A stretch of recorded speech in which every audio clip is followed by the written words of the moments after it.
Bonjour à tout le monde et bienvenue encore à cette minute de méditation. Aujourd'hui, nous méditerons sur Matthieu chapitre 5 au verset 4. Lisons-le de suite. Heureux les affligés, car ils seront consolés. De quel affligé ici le Seigneur parle et de quelle consolation parle notre Seigneur?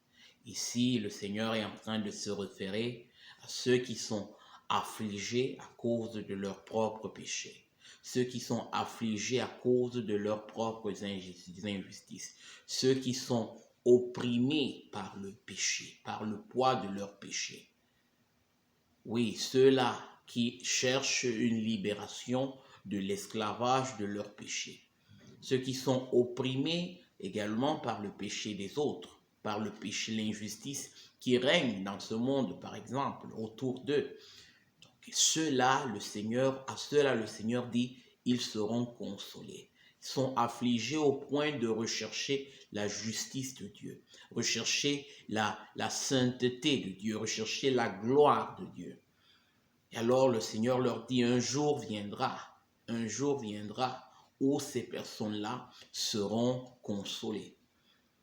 Et le Seigneur nous donne d'abord la consolation dans cette vie présente, par l'œuvre de son esprit en nous. Cet esprit-là qui vient nous libérer de l'esclavage du péché, qui vient nous libérer de l'esclavage du diable. Cet esprit-là qui vient nous purifier de nos péchés pour nous permettre de marcher déjà dans la communion avec le Seigneur grâce à l'action de son Saint-Esprit et de sa parole de vie.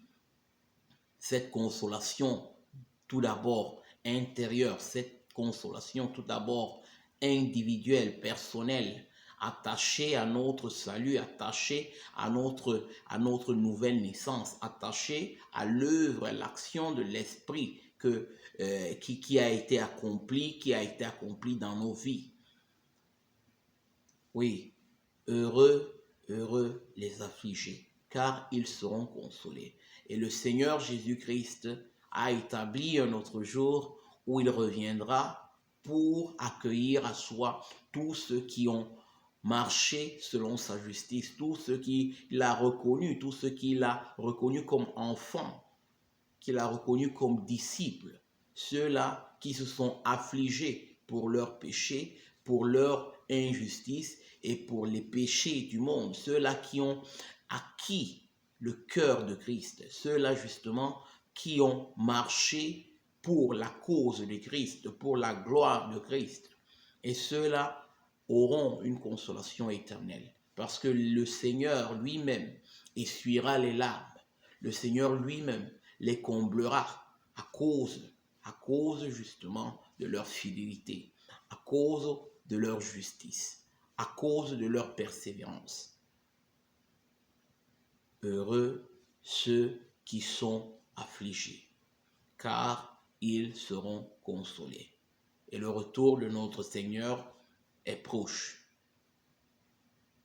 Il est encore temps pour nous, justement, de renoncer à nos voies pécheresses. Il est encore temps pour nous de renoncer à nos péchés, de nous affliger pour nos péchés et demander l'intervention de Dieu afin qu'il nous donne cette consolation éternelle qui provient de son esprit. Et tout cela grâce au sacrifice que notre Seigneur Jésus-Christ a accompli sur la croix afin que nous puissions être rachetés de tout péché, afin que nous puissions devenir de nouvelles créatures, afin que nous puissions entrer en communion avec Dieu.